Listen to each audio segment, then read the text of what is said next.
Actually రేపు మా ఆయన బర్త్డే, దానివల్ల మేమైతే షాపింగ్కి వెళ్తున్నాం. ఏమో చూడు ఏమో సెల్ఫీ వీడియోలు తీసుకుంటుంది బుడ్డక్క.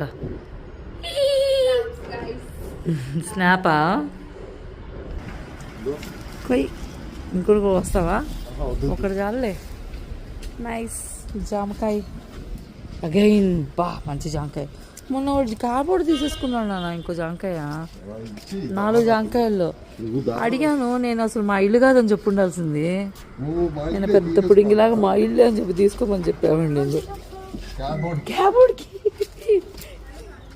క్యాబోర్డ్కి చెప్పి మందే అని చెప్పలేదు నాన్న. నేనా ఒకటే నా ముందే కూర్చోడు. నేను క్యాబ్లో వచ్చా కదా మొన్న అత్తోళ్ళు ఇంటికి.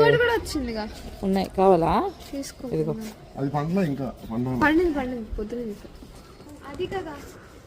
దా వచ్చేసలే ఏం కదరా. రెండిట్లో ఏదికి వస్తావా?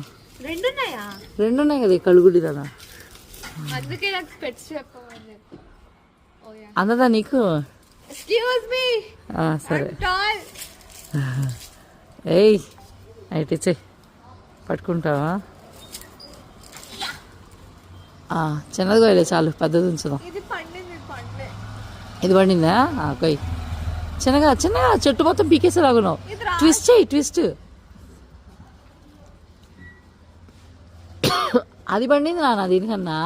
ఇది పండింది చూడు. జాంకాయ కూడా రావట్లే పిల్లక.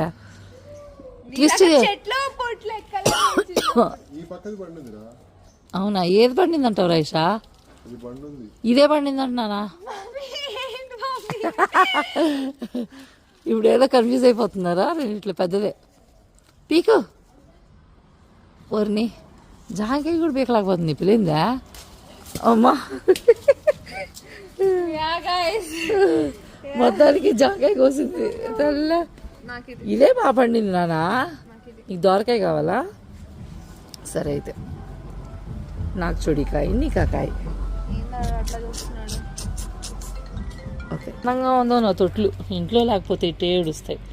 ఈ డ్రాగన్ ఫ్రూట్ అని నేను అనుకుంటున్నాను. ఏం ఫ్రూటో చెప్పండి. డ్రాగన్ ఫ్రూటేదా?